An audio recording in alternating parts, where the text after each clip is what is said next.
నిజం చెప్పనా, ఈ లోకంలో ప్రేమ బంధం అనే మాటల కంటే అవసరం అనే మాటకి విలువెక్కువ.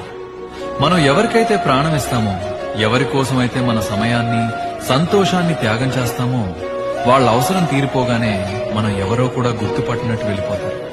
అప్పుడు అనిపిస్తుంది మనం వాళ్లకు ఒక మనిషిలా కాదు, కేవలం ఒక ఆప్షన్ లాగా మాత్రమే కనిపించామా అని. గడియారం ముళ్ళు తిరుగుతున్నట్టు మనుషుల మనసులు కూడా క్షణాల్లో మారిపోతాయి.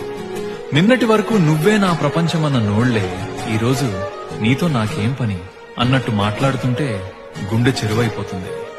మనం పడిపోయినప్పుడు మనల్ని లేపే చేతుల కంటే మనల్ని తొక్కి ముందుకు వెళ్లే కాళ్లే ఎక్కువ. నమ్మకం అనేది ఒక అద్దం లాంటిది. ఒక్కసారి పగిలితే ఎన్ని ముక్కలు చేసినా అది మళ్లీ అతకదు. మనల్ని వాడుకుని వదిలేసే మనుషుల మధ్య మనం ఇంకా మంచితనం వెతుక్కోవడం మన తప్పే. ఎవరికో ఏదో నిరూపించాలనే తపనలో మనల్ని మనం కోల్పోతున్నాం.